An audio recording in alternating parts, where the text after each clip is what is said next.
Hometown TV's Garden Tip, brought to you by the Backyard Retreat in Uptown Lexington. Well, we're right in the middle of the gardening season. Let me give you a few tips to make your gardening a little bit easier.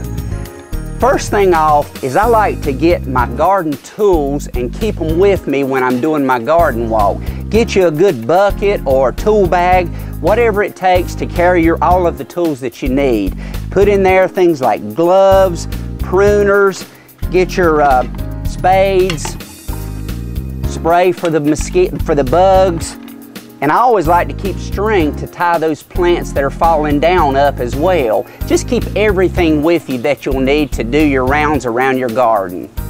Now when you're maintaining your garden, in midsummer, things like daylilies have already finished blooming, and it's a good time to cut those back. Cut them all the way back 2 to 3 inches from the ground, and then after just a few weeks, new foliage will come out and you'll have beautiful foliage the rest of the season.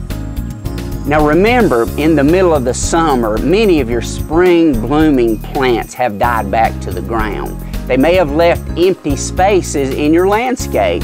How about putting in those spaces some blooming planters? This will look good the rest of the summer, or even fill in with some garden art. This will make your garden look good all summer long. Now in the middle of the summer, the heat really takes its toll on some of your plants. You may have the tips of some plants that have just died a little bit, and it makes the plant look bad. What I do is take a sharp pair of scissors, clip the end of the tip of the plant, clip it at an angle, and you won't even notice the brown was there. And speaking of clipping back, when you have your annuals that get a little leggy or just need pruning, go ahead and make cuttings of those. Many annuals will root just in water.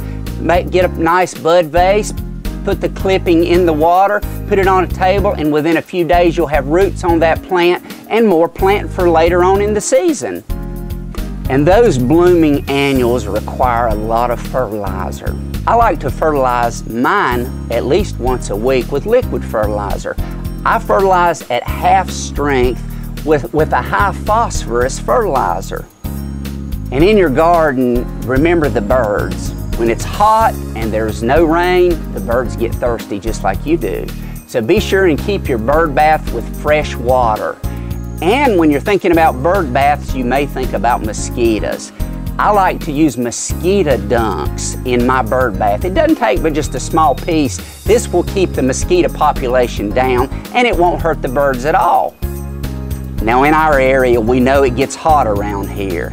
So don't let the summer heat get the best of you. Just try to get out early in the morning, doing those garden tips and maintenance, and you'll have just a pleasant summer. Enjoy your summer. For more garden tips, keep watching Hometown TV Today.